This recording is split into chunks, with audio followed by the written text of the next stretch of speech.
The president also claiming in December that inflation had peaked. Joining me now, Missouri Congressman Jason Smith. He's a ranking member of the House Budget Committee. Congressman Smith, good morning. Your reaction to Biden's kind of dismissal of Lester Holt and all the Americans who are hurting, who are seeing their wages fall when adjusted for inflation? The president needs to come to outstate America, to real America, to experience what everyday Americans facing whenever they go to the grocery store to put food on their table, clothes on their backs, or gasoline in their cars. The check engine light is on and flashing in Biden's economy. We, as Americans, are facing the highest spike in prices in 40 years. We've surpassed $30 trillion in debt.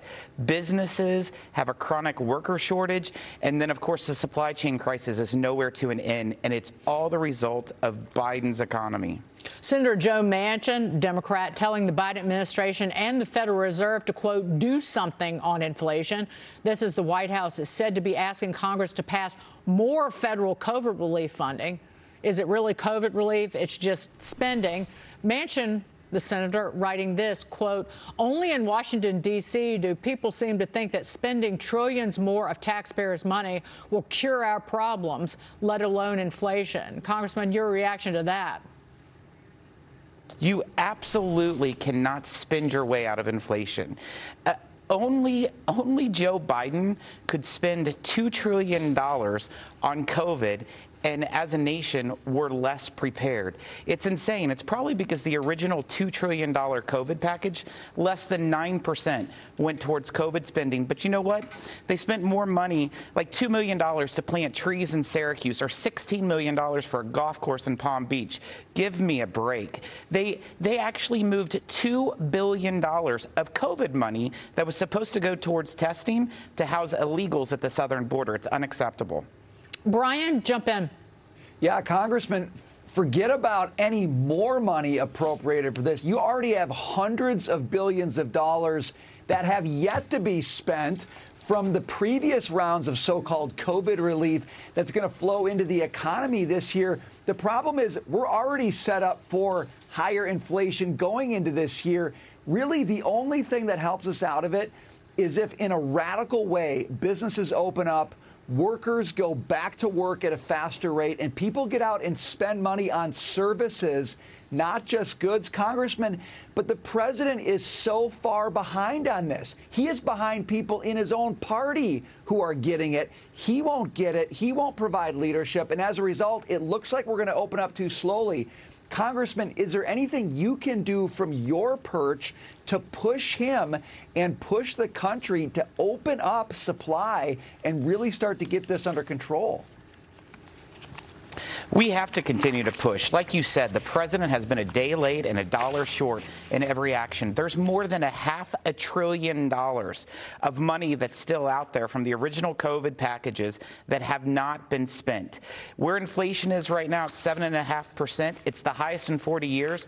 But I'm really concerned under the policies of this administration that we're going to see double digits this year if he does not stop the spending spree and does not address the supply chain crisis.